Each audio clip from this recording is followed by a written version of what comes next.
N'hésitez pas à liker la vidéo si elle vous plaît et si vous êtes nouveau sur la chaîne, n'oubliez pas de vous abonner et d'activer la notification pour ne rater aucune de nos prochaines vidéos. On commence.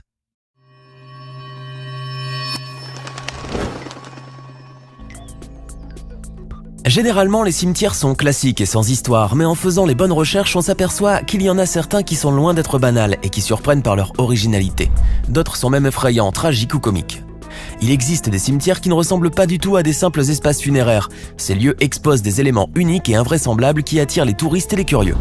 Cette diversité des cimetières provient des rites culturels très anciens qui honoraient les morts et pratiquaient déjà l'inhumation comme les hommes de Néandertal et les anciens Égyptiens. Tenez-vous bien, nous allons vous faire découvrir les cimetières les plus fascinants et les plus étranges. Voici donc les 7 cimetières les plus bizarres au monde. Rendons-nous au nord de l'Iowa, aux États-Unis, là où se trouve un cimetière étrange qui nourrit beaucoup de rumeurs inquiétantes. Si vous avez facilement peur ou si vous êtes superstitieux, mieux vaut que vous évitiez de faire un tour dans le cimetière d'Oakland. Ce lieu fait froid dans le dos. Sa particularité, c'est qu'il contient une angoissante statue d'ange noir, haute de 2,5 mètres et vieille de plus d'1 siècle. Voici brièvement l'historique de ce monument qui a propagé la peur chez les habitants d'Iowa City et qui a failli inspirer un long métrage horrifique en 2013. Teresa Feldever, sage-femme, et son fils Edward quittent la Tchécoslovaquie et s'installent à Iowa City. Son jeune fils meurt tragiquement en 1891 et est enterré dans le cimetière local, le cimetière d'Oakland. Après ce drame, Teresa s'installe en Oregon où elle épouse Nicholas qui est décédé à son tour en 1911. Elle décide alors de retourner à Iowa City. C'est là que reposeront les cendres de son époux défunt. Mais par une inspiration étrange, la veuve Teresa commande une statue au sculpteur tchéco-américain Mario Korbel. En effet, on lui a fait une statue de bronze qui sort de l'ordinaire, sous laquelle seront posées les cendres de son mari. Mais cette statue n'a pas la forme habituelle d'un ange, avec des ailes déployées et la tête levée comme s'il est prêt à prendre son envol vers le ciel. Non, la statue est sombre et inspire un sentiment d'affliction et même de terreur. En plus, l'ange en question regarde vers le sol et sa couleur originelle s'est noircie par l'effet de l'oxydation. Cette sculpture, devenue une attraction locale, a enflammé les imaginations. Les jeunes habitants, pendant Halloween, se regroupent autour de la statue afin de percer le mystère insoluble de cet ange effrayant. Dans le cimetière de Roermond, aux Pays-Bas, se trouve une sépulture qui attendrit et donne à réfléchir. Dans ce cimetière, divisé en 2 parties, les catholiques et les protestants ne se mélangent pas, puisqu'on a mis entre eux un mur de séparation. Il était interdit que des défunts proches et de confessions opposées reposent côte à côte. À l'époque, au XIXe siècle, le régime néerlandais était fondé sur la ségrégation religieuse, où des catholiques, protestants et juifs vivaient isolément, selon leurs usages. Pourtant, Jacob van Gorkum, protestant, et Josefina van Afferden, catholique, sont pris d'amour l'un pour l'autre. Ensemble, ils bravent la réprobation sociale et se marient. Jacob meurt en 1880 et est enterré dans la zone protestante, tandis que Josefina meurt en 1888 et est enterrée dans la zone catholique. L'interdiction ne pourra pas être contournée.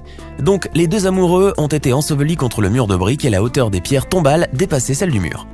Et pour narguer une dernière fois la tristesse absurde des interdictions, une fantaisie touchante a été trouvée pour les unir malgré tout. Du sommet de chacune des pierres tombales émerge une main sculptée, et les 2 mains se serrent précisément au-dessus du mur.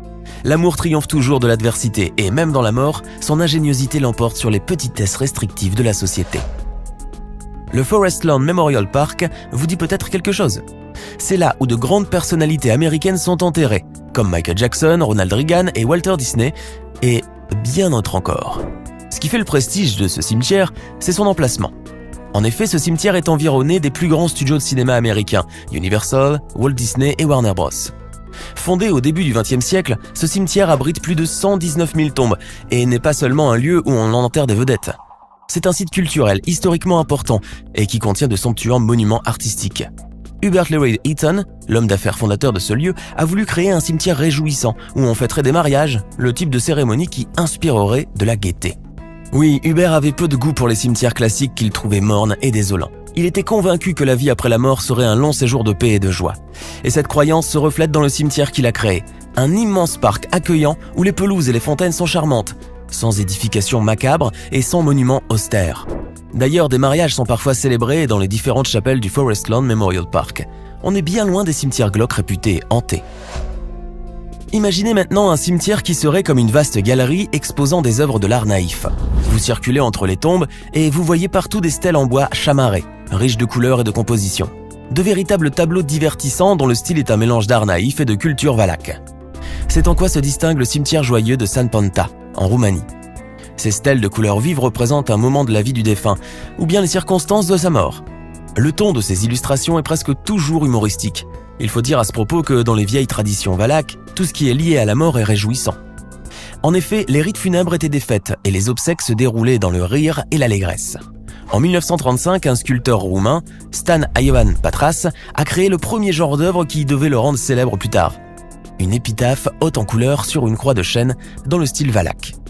Cette invention plut beaucoup et aujourd'hui le cimetière roumain est un véritable jardin multicolore contenant plus de 800 stèles aux ciselures riches et abondantes. Les dessins qu'elles arborent semblent être faits par des enfants.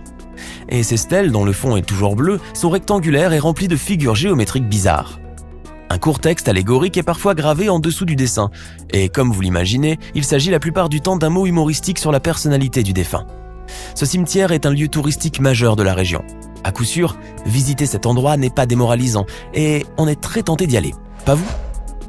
Direction la ville de Sagada, aux Philippines, dans une province montagneuse où une région subsiste une ancienne pratique vieille de 2000 ans. S'il nous est tout à fait facile de concevoir que les morts doivent être enterrés, les peuplades indigènes de Sagada ont des visions assez opposées. Pour eux, l'inhumation a beaucoup d'inconvénients. Alors ils suspendaient leurs morts au flanc des falaises ou les plaçaient dans des grottes surélevées. Cette pratique a toujours cours aujourd'hui, bien que les rites funéraires chrétiens soient de plus en plus observés. Mais quelle est l'origine de cette coutume ? Comme vous l'imaginez, il y entre beaucoup de superstitions et de mythes. D'abord, c'était pour raccourcir la distance qui sépare le ciel du défunt. Mais c'était aussi pour éviter que les chiens dévorent les dépouilles ou que des profanateurs les saccagent. En tout, il y a là un double avantage temporel et spirituel, comme vous voyez. De plus, les défunts, fixés en hauteur dans des cercueils qu'ils avaient eux-mêmes fabriqués, pouvaient toujours recevoir un peu d'air frais et quelques rayons de soleil. Seulement, cette pratique est coûteuse et demande du temps et beaucoup d'efforts. Seuls les riches reçoivent cet honneur. Quand un habitant aisé rend l'âme, il est d'abord recouvert d'étoffe et fixé à un siège en bois.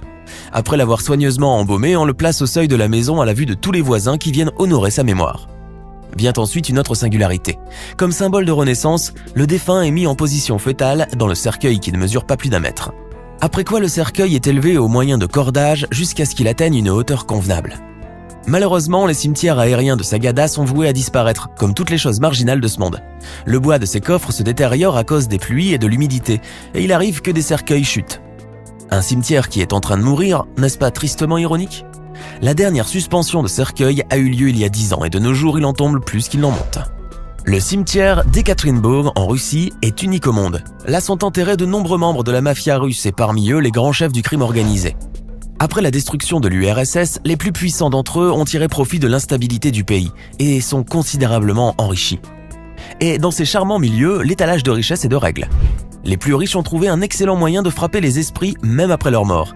Si vous vous rendez dans ce cimetière d'Ekaterinbourg, vous verrez au milieu de simples stèles funéraires des sculptures de voitures de luxe, des pierres tombales surdimensionnées figurant le défunt avec un réalisme frappant. Bref, les portraits représentent la personne décédée dans son plus grand jour. Et bien sûr, aucun signe de richesse n'est laissé de côté. Chaînes d'or, voitures luxueuses et des costumes onéreux ornent ces tombeaux exorbitants. Certains ont sculpté la cigarette à la main, d'autres devant une table sur laquelle est posée une bouteille de vin vide. À vrai dire, la démesure est partout dans ce cimetière. Vous n'y trouverez pas l'humilité chrétienne et ses symboles d'aspiration pieuse vers le ciel. Vous verrez plutôt de grands portraits de mégalomanes entourés de luxe. En Australie, au cimetière Mount Maidstone, se trouve une sculpture belle et originale qui suscite un attendrissement profond. En 1987, Lawrence Madsen décède à l'âge de 57 ans et sa femme Christina, désespérée, a eu l'idée d'exprimer son deuil de la façon la plus éloquente possible, en ayant recours à l'art de la statuaire. Quoi de plus beau et de plus expressif qu'une représentation d'amour éternel sur une tombe ? Christina demande au sculpteur australien Peter Shepherd-Hane de lui concevoir une œuvre en marbre de Carrare, en la prenant comme modèle. Cette sculpture représente Christina étendue sur le côté et au-dessus de la tombe de son mari défunt. Le bras droit de l'endormi, c'est le nom de l'œuvre, est tendu, noyé sous la chevelure éparse et les doigts agrippent nerveusement l'épaisseur du tombeau. On doit admettre que cette sculpture est belle et émouvante. D'ailleurs, beaucoup d'Australiens viennent visiter le cimetière pour l'admirer. Assurément, Christina ne pouvait pas mieux symboliser son amour indéfectible pour Laurence. Voilà, c'est la fin de cette vidéo. N'hésitez pas à dire en commentaire lequel de ces cimetières vous a fait la plus forte impression. Et pourquoi ? Ce n'est pas fini. Envie d'en voir plus ? Regardez tout de suite une vidéo insolite pleine de séquences incroyables et de découvertes inégalables sur la chaîne Eureka. Eureka est une chaîne consacrée aux listes insolites qui publie plusieurs fois par semaine des vidéos incroyables sur des sujets inédits. Cliquez tout de suite sur Eureka et découvrez maintenant la toute dernière vidéo de la chaîne. À demain!